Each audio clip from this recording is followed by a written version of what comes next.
আসসালামু আলাইকুম সুপ্রিয় শিক্ষার্থীবৃন্দ, আশা করি আপনারা সবাই ভালো আছেন।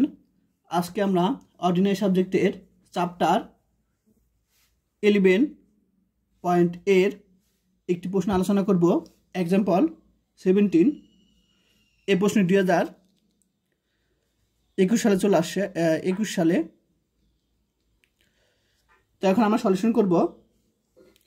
তো এই প্রশ্নটা সলিউশন করার আগে অবশ্যই চ্যাপ্টার 10 অঙ্কগুলো তোমাদের জানতে হবে যে এসব অঙ্ক কোন নিয়মে করতে হয়।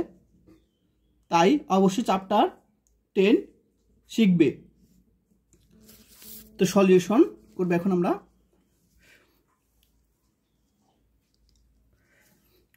তো প্রথমে আমরা লিখব, দেওয়া আছে D square 4d plus 4y x square, এটা দেওয়া আছে। এখন কি করব, আমরা অক্সিলারি ইকুয়েশন বের করব, অর্থাৎ এ ই। এখন অক্সিলারি ইকুয়েশন বের করার নিয়ম হলো তোমার ডি এর পরিবর্তে আমরা এম বসাবো, এম স্কোয়ার 4m প্লাস 4, তারপর ইকুয়াল সমান আমরা 0 ধরবো। ক্লিয়ার? তাহলে ডি এর পরিবর্তে আমরা এম বসাবা, আর এইটুক যা আছে তাই, অর্থাৎ 4ই থাকবে। ঠিক আছে, ইকুয়াল টু 0 ধরবো। এখন আমাদের দুইটা মূল বের করতে হবে, যে জিজ্ঞাসা সমীকরণ। তো এটা দেখ একটা সূত্র পড়ে যায়। কি সূত্র? তোমার a square minus 2ab plus b square, এটা একটা সূত্র পড়ে যায়। তাহলে আমরা লিখতে পারি a minus B whole square সূত্র, অর্থাৎ এ হলো তোমার m, বি হলো তোমার 2, a minus B whole square. ঠিক আছে, আশা করি সবাই বুঝতে পেরেছো। এখন m মাইনাস 2 এখানে দুইটা, তাহলে এটা সমান m, আমরা কি লিখতে পারি যে m মাইনাস 2 ইকুয়াল টু 0 বা m মাইনাস 2 ইকুয়াল টু 0, অর্থাৎ m এর মান এখান থেকে পাবো 2, এখান থেকে m এর মান পাবো 2। এখন আমরা জানি যদি মূলদ্বয় দুইটা একই রকম হয়, মূলদ্বয় যদি একই রকম হয়, তাহলে আমাদের যে চ্যাপ্টার 10 পড়ে আসছিলাম সেটা নিয়মটা তোমাদের একটু দেখিয়ে দিই। যদি মূলদ্বয় একই রকম হয়, এই যে তোমার যদি মূলগুলি সমান হয়, দেখা যায় যদি তোমার মূলগুলি সমান হয়, অর্থাৎ m1 m2, এখানে কিন্তু এটা m1 এটা m2 ডট ডট m3 যাই থাকুক না কেন, এগুলি যদি একই রকম হয়, সমান হয়, তখন আমাদের সূত্র হলো y ইকুয়াল টু, আমরা এখানে c1 এর পরিবর্তে a দিলাম প্লাস b, তার সাথে x গুণ করব, প্লাস এরকম যদি আরেকটা মূল থাকে তাহলে c এক্স স্কোয়ার, এরকমভাবে চলতে থাকবে, কিন্তু ডি হবে না। ডির পরিবর্তে আমরা এখানে ই দিতে পারি, ই এক্স কিউব, এভাবে চলতে থাকবে। ঠিক আছে, আচ্ছা, তাহলে আমরা এখানে দুইটা মূল আছে, তাহলে আমরা কি লিখব? এখন আমরা বের করব কি, তোমার কমপ্লিমেন্টারি ফাংশন সি এফ। তাহলে এটাকে আমরা ওয়াই সি দ্বারা প্রকাশ করব, এখানে ওয়াই সি। ঠিক আছে, এটা আমরা ওয়াই সি দ্বারা প্রকাশ করব। এখানে তোমরা এখানে ফোটা দিবা। ঠিক আছে, তো যাই হোক, কমপ্লিমেন্টারি ফাংশন, ওই যে বললাম যদি দুইটা মূল সমান হয় তখন কমপ্লিমেন্টারি ফাংশন নিয়ম কি, প্রথমে একটা ধ্রুবক হবে এ প্লাস বি, ও আরেকটা আমি একটু ভুল করছি, সেটা হলো এই যে তার সাথে, এই যে এই মূলের সাথে তোমার ই টু ডি পাওয়ার কী হবে, গুণ আকারে হবে তোমার ই টু ডি পাওয়ার, আমরা যে মূল পাবো, মনে করো এই পুরোটাই m1, কারণ দুইটা সেম, তাহলে e to the power m1 এক্স। তো আমরা প্রথমে কি লিখবো, এ লিখবো প্লাস বি, যে দুইটা মূল, তাহলে বি এক্স, তিনটা থাকলে সি এক্স স্কোয়ার হতো। তো যদি দুইটা এ প্লাস বি এক্স আর e to the power m1 x, তাহলে m1 মান তো এটাই, দুইটাই একই রকম, যে কোনো একটাকে m1 ধরলেই হয়ে যায়। তাহলে এটাকে 2x, আশা করি সবাই বুঝতে পেরেছ কমপ্লিমেন্টারি ফাংশন নিয়ম।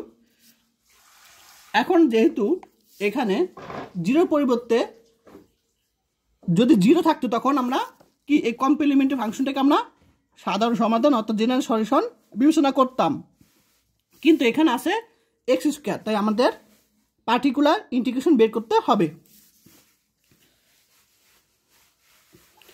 তো এখন পার্টিকুলার ইন্টিগ্রেশন পি আই, এটাকে আমরা ওয়াইপি দ্বারা প্রকাশ করব, YP particular integration. Particular integration নিয়ম হলো আমরা যে এখানে দেখো এইটাকে আমরা যদি কি করি ছোট আকারে আনি অর্থাৎ এরকম আকারে আনি, এম এর পরিবর্তে আমরা কি দেখো ডি এর পরিবর্তে আমরা এম ধরছিলাম, ডি এর পরিবর্তে আমরা এম ধরছিলাম, অর্থাৎ আমরা এখানে কি এম এর পরিবর্তে ডি বসাতে পারি, D minus two whole square লিখতে পারি, এই পুরোটাকে আমরা লিখতে পারি D minus two whole square লিখতে পারি।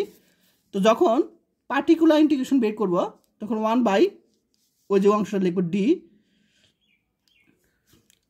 মানে এই অংশটাকে আমরা যদি ছোটোভাবে লেখা যায় বা সংক্ষেপে যেভাবে লিখতে পারি, সংক্ষেপে এটাকে সংক্ষেপে লিখতে হবে এইভাবে, তাহলে তো আমার এটা বসানোর দরকার নেই। সংক্ষেপ যত সংক্ষেপ পারবা ততই ভালো, আর যদি সংক্ষেপে যদি এটাকে না লিখতে পারো তখন আমরা পুরোটাই লিখবো 1 d minus two whole square, আর এখানে হবে তোমার এই যে পাশে যেটা আছে এক্স স্কোয়ার সেটা আমরা এখানে বসে দিব। ক্লিয়ার? এখন আমরা 1 এই যে এখানে যে 2 আছে আমরা এই 2টা এ পাশে আনবো, কারণ কেন আনবো এরকম সূত্র আনার জন্য, এই যে প্রথমে 1 আনবো এখানে, অর্থাৎ সংখ্যা থাকবে প্রথমে সংখ্যা, 2 নিব এখানে, আর এখানে ডি সামনে কিন্তু এখানে মাইনাস হবে, কিন্তু বর্গের মধ্যে মাইনাস থাকা না থাকে এক কথা, লিখতে পারি। এখন এইখানে 1 আনবো কীভাবে, 2 কমন নিলে, কিন্তু তাহলে 1 এখান থেকে যদি 2 কমন নেই উপরে 2 আছে অর্থাৎ 4, 1 এখান তো আমরা 2 কমন নেব কিন্তু সাথে সাথে, তো 2 কমন নেওয়া মানে কি ভাগ, অর্থাৎ d/2 এভাবে লিখতে পারি, একই কথা। কিন্তু আশা করি সবাই বুঝতে পারছো, এখান থেকে 2 কমন নিছি, এখানে 2 কমন নিছি, আর উপরে 2 অর্থাৎ 4 হয়ে যাবে, ঠিক আছে? আচ্ছা, এখন অঙ্ক শেষ দিকে 1/4 এটাকে আমরা ইনভার্স আকারে আনবো, 1 - d/2 ইনভার্স 2, এই যে ইনভার্স আকারে আনবো, কারণ কি যে এরকম আকারে আনবো, এরকম আকারে আনবো ইনভার্স আকারে। এখন দেখো মিল আছে, 1 - d ইনভার্স 2, এটা তোমার এ সূত্র পড়ে যায়, দেখো এ সূত্র পড়ে যায়, তার সূত্র কি 1 + 2d + 3d স্কোয়ার, এরকম এটা সূত্র, তাহলে আমরা সূত্রটা ইউজ করব, ঠিক আছে? তাহলে 1/4 1 + 2d, d মানে যে এটাকে পুরো একটা d ধরবো, প্লাস 3d স্কোয়ার, 3d ও এখানে একটা জিনিস মিস্টেক আছে, সেটা এখানে এক্স স্কোয়ার হবে, এক্স স্কোয়ার হবে, তাহলে 3d স্কোয়ার এটাকে আমরা ডি মনে করছি, অর্থাৎ d স্কোয়ার 2 প্লাস, এখন দেখো এখানে এক্স স্কোয়ার আছে, একটা বিষয় মনে রাখবা, ডি মানে হলো ddx, ডি মানে ddx, অর্থাৎ ডি স্কোয়ার মানে কি ডি স্কোয়ার এক্স স্কোয়ার, অর্থাৎ এইটাকে আমরা সর্বোচ্চ কয়বার অন্তরীকরণ করতে পারবো, 2 বার, একবার অন্তরীকরণ করলে পাবো 2x, আবার অন্তরীকরণ করলে পাবো 2, আরেকবার করলে 0 পাবো, অর্থাৎ 2 বার অন্তরীকরণ করা যাবে, বাকিগুলো সব 0 হবে, তাহলে এটাকে 2 বার অন্তরীকরণ করা যাবে, অর্থাৎ ডি স্কোয়ার পর্যন্ত করা যাবে, আর বাকিগুলো সব 0 আসবে, তাহলে আমরা লিখলাম না, ডট ডট দিলাম এক্স স্কোয়ার, 1 প্লাস এখানে 2 কাটা D 3/2 D square x square, বাকিগুলো 0 তাই আমরা লিখলাম না, 1/4 এক্স স্কোয়ারটার সাথে গুণ করবো, কি পাবো, এখন ডি মানে তো বুঝো অন্তরীকরণ, একবার অন্তরীকরণ করলে কী পাবো 2x + 3/2 এটাকে এই যে ডি স্কোয়ার, অর্থাৎ এটাকে আবার অন্তরীকরণ করলে কি পাবো? 2 পাবো।